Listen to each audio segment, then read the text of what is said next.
No, I know. So one thing that I want to say here is that here we are at the top of the screen, as we always are, because that's where I like to put your work. I don't like you looking all over the place for it.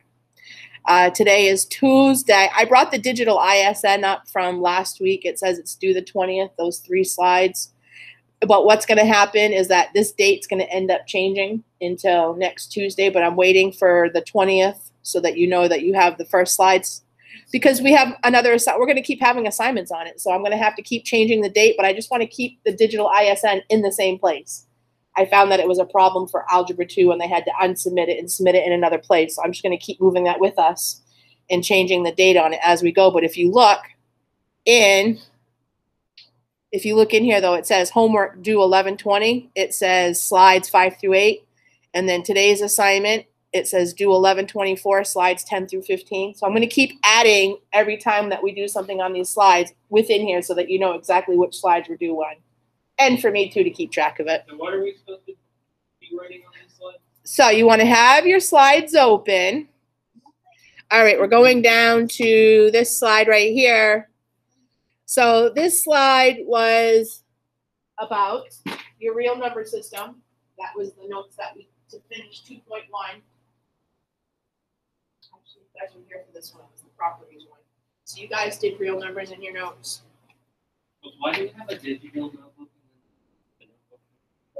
Because this is where activities mostly are. Okay, instead of having worksheet. I mean, is that what you want? Because I'll do it. I'll give you the worksheet, and that's it. I prefer to do it this way as well. That's fine. And so the number 2, where does it belong? It belongs in natural numbers. It belongs in whole numbers. It belongs in the integers. It belongs in the rationals. So you need to put it everywhere that it goes when you're doing it. So that's how you do this. And then I've already corrected those that did it. And if I put next to the 2, I put over here, I put correct on it. If you put it all in the right places, I'd put a correct mark on that too. If you did it in the right places, maybe you only put it in the first place, and then I would put minus 3/4, which means you did not put 3 out of 4 places where it needs to be. So if it says half, that means you have it in half the place it's supposed to be. All right. I would like to say, like, how about 4.125 ... What kind of number is that? Where do you think that belongs? Irrational. Why irrational? Because it goes on forever. It goes on forever, and it doesn't repeat. It doesn't say that it has a pattern, like the line over it. What about negative 4.8? Is that it?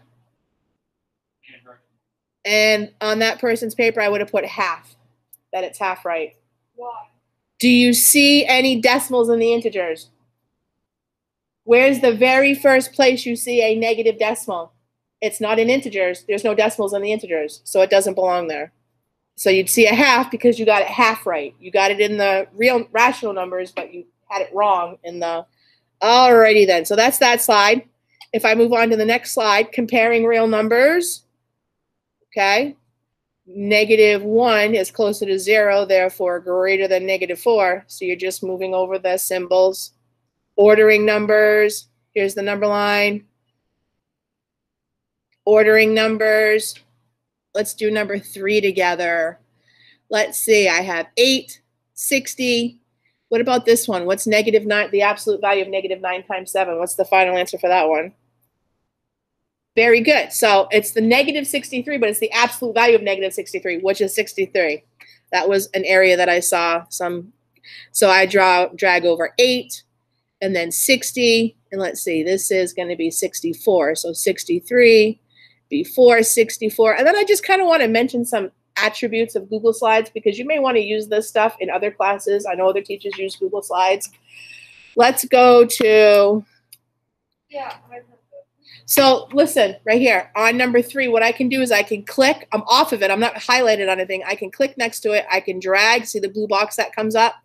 Now they're all grouped together. I can go to arrange, and you can arrange things like a line. I could put them all to the bottom if I want to. I can arrange and distribute them horizontally. So you don't have to do this, but I just want to let you know that you can just click and drag across a bunch of things, and then you can arrange them. You can flip them. I just wanted to bring that to your attention. That was the homework. This was the homework for 2.1, was to do these 3 slides. And then this was the homework from properties, which would have been last Thursday, notes that we took in class about the properties, the real number of properties that we have. And so if I do command and make it smaller, it makes the screen bigger so I can see. So I look at the first one right here, and it's like 310.5, 310.5. The order hasn't changed. That's always the first thing I look at. So if the order hasn't changed, what actually changed on this problem? What changed from the left side of the equation to the right side of the equation? What changed, Casey? The grouping symbols changed. First you're grouping 10 and 5, and then you're grouping 3 and 10. Which property is about grouping? Yep. Yep. Associative, so that's half credit because it's associative property of addition. So you'd put both of these over there. Okay, so that's how you do that slide right there.